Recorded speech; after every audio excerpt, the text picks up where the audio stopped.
All right, Jay, Hal, you know Tempo Storm the best. As we get ready for game number 2, what battleground do you want to see from them? At this point, I'm not 100% sure. They've tried so much during the opening stage that it really makes it hard to analyze this team now. Everything that we saw during league play for 9+ months, going into playoffs almost 10 months, it seemed like everything was figured out. They excel at second pick. They love Dragonshire. They go to this map. It's their favorite battleground. They do so many things well, countering drafts, playing into that second pick role. They said we're comfortable going to wherever other teams want, and they play that.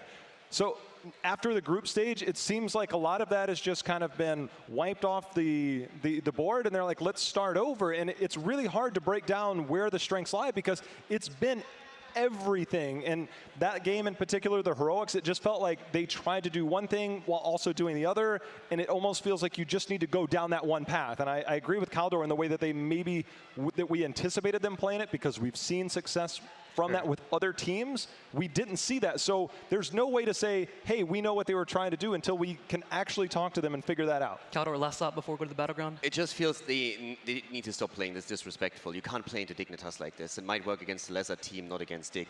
Like again, I repeat myself, group stage, you try the double support, it worked in the region, it's a little bit iffy, and then you measure it up against the international teams. And then at some point you decide, okay, it might work in that context on this map, but you have to adapt a little bit. And the strategy that I still like the most is when they played Macro and Cursed Hollow. That was a good attempt. It's an attempt that is execution heavy because it can never be forced into a fight, and it's tough against a strong opponent like Gen.G or Dignitas. But there's at least a concept behind it that I can look at and I can say, okay, this makes sense. You executed it well. If you do that a little bit better, I can see you win the map. But I look at the last composition and it's just, as we said, all over the place. And there is no real idea behind it that you can see and that is executed in the gameplay. Well, let's see if Tempo Storm is going to go back to their roots here as battleground number 2 is ready to be pulled out. Where are we going? It looks like we will be heading to Towers of Doom. Tempo Storm will be having first pick. Dignitas will be having the battleground choice.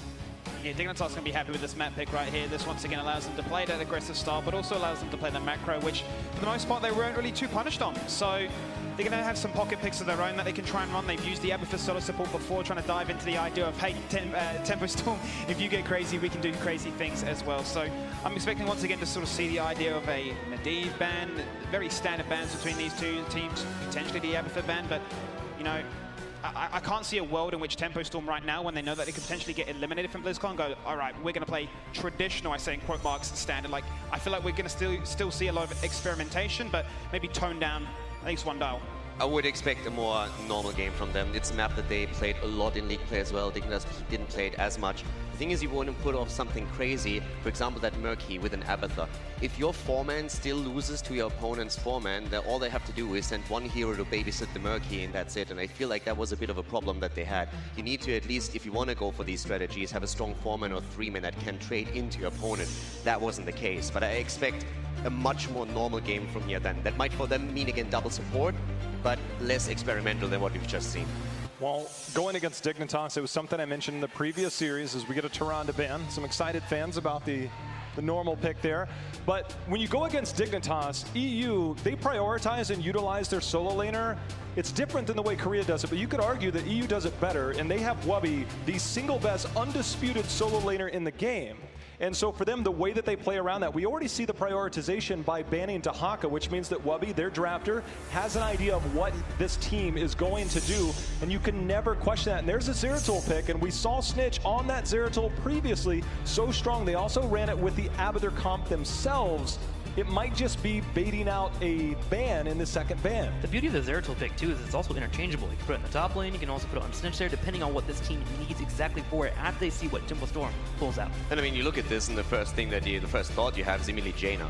You need to take care of her now. You can run into a Void Prison Apocalypse combo, so you need to either ban her out or pick her for yourself. So Tempo Storm should definitely ban her here, or there is a huge wombo potential for Dignitas.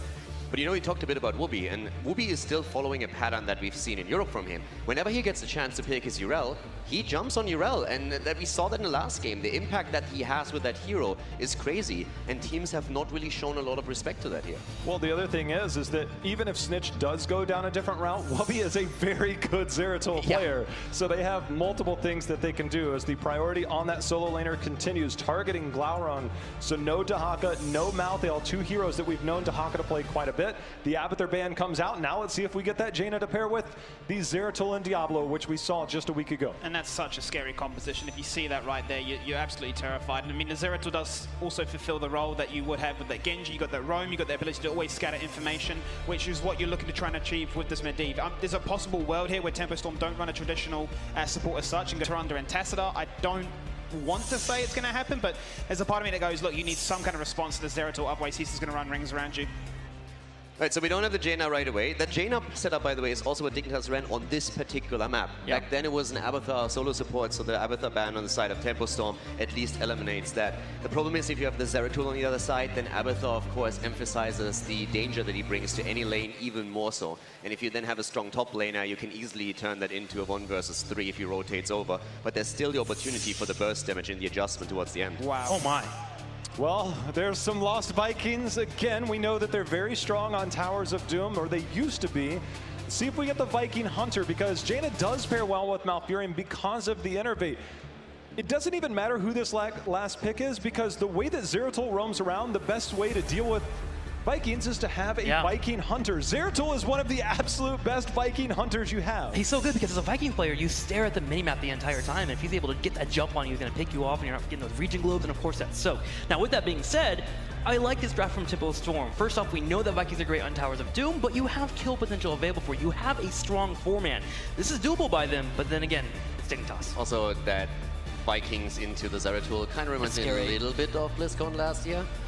Roll 20. Oh yeah. Yeah, so that didn't really work well back then. But I agree with you that that draft is at least a lot better. You have a strong 4-man that can really get the kills. You can lead with an Arthas. The carrying combo with Arthas existed for ages, 2015 already. Got nerfed since then with how much synergy they have, but it's still a great setup. So you can definitely get your kills here with the Tyrande on top of that too. The Vikings are fantastic to also get the altars, put the pressure onto the lanes. So from that aspect, I like it a lot more. But then again, you look towards Dignitas and there's a good combo potential, and you also have that Zeratul that can hunt down the Vikings. And I mean, my only final concern though, Caldor, though, is you got the Sergeant Hammer coming in as that final 5th pick, and that is that surprise factor, right? You're thinking, look, how do I actually get threatened here if I'm Sergeant Hammer? You know, you're trying to bait out this ability coming out from Arthas or from Kerrigan. There's no real gap closer. Usually we send a Medivh to try and get these immobile tanks into that range. So you're looking at a situation right now where you're thinking, okay, Sergeant Hammer can sit back fine, she can poke from afar, she can do what she needs to do, and Zeratul can go around the map. So look, we're now winning that 4-man, and now we're also taking out your XP that you're trying to soak.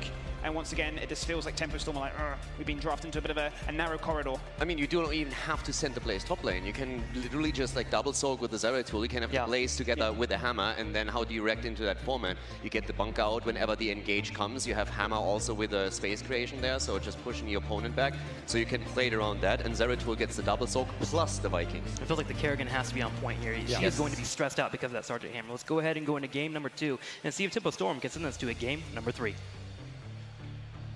Tempo Storm will be the last hope here for North America. Skimming quite a unique draft in game number 1. More to the standard, but with the X factor, not the XYZ factor that we saw in the last game. Yeah, that was a pretty crazy alphabet game, I'll tell you that much. We saw some wild picks and some wild drafts, but also some wild strategies. Not too sure what we're going to see coming out of this one, if it's going to be enough shabam when you have your life on the line here in a North American crowd here at BlizzCon. Fan looking to I suppose, jump into that experience from 2015 and say, now is that time for it to empower me. Just picking up a win against the likes of Dignitas would be so big for them. We'll see as they get ready in just a moment. On the left-hand side from Europe, it's JPL on Diablo.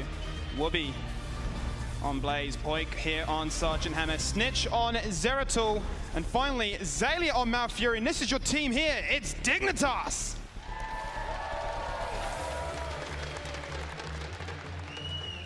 All hands on deck here for Tempo Storm, as it's going to be June on Tyrande. Vin will be on Raynor, giving him the pepper. Caterpillar on the front line. The Arthas has been very known lately. Fan will be on the Kerrigan, and Glaurung will be on the Lost Vikings. Give it up for Tempo Storm.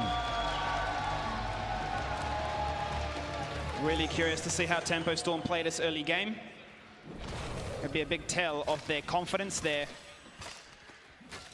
stress levels right now. Well, the strategy for Dignitas in the draft really played out. They took away a lot of the diving, and as you mentioned, Skimmy, it's like, how do you get onto that back line? Poik with a nice knockback, the Kerrigan combo, the leap back in. There's going to be the stun, the roots, the heals, not enough. That's first blood for Tempo Storm. Beautiful pickup there from Tempo Storm. This is what we need to see from them. It looks so good from Poik there with the concussive blast to get out of harm's way, but the fan jump comes across, he ravages him. And that's what we want to see, bounce between these lanes, really looking to exude some kind of, hey, we're here to play, we're not afraid of you. For Dignitas, that 1 minute mark has passed. With the Vikings, you're able to hold one member in that top lane, so it's no longer that priority of getting that solo laner down. You can already see Wubby making his way down to that mid lane. He wants to be in quick rotation in case of Tempo Storm come in for that flank. And Cattle, they're very familiar with that style themselves. Cattle will thwart off the Blaze, but they will concede the Sapper camp for now, as Dignitas and Tempo Storm both pick those up early. So what we're seeing so far is a 3-lane split with these Vikings. This allows Tempo Storm to respond with this 4-man by just going to any lane and never feeling threatened. This does obviously require Glaurung to be very disciplined with his ability to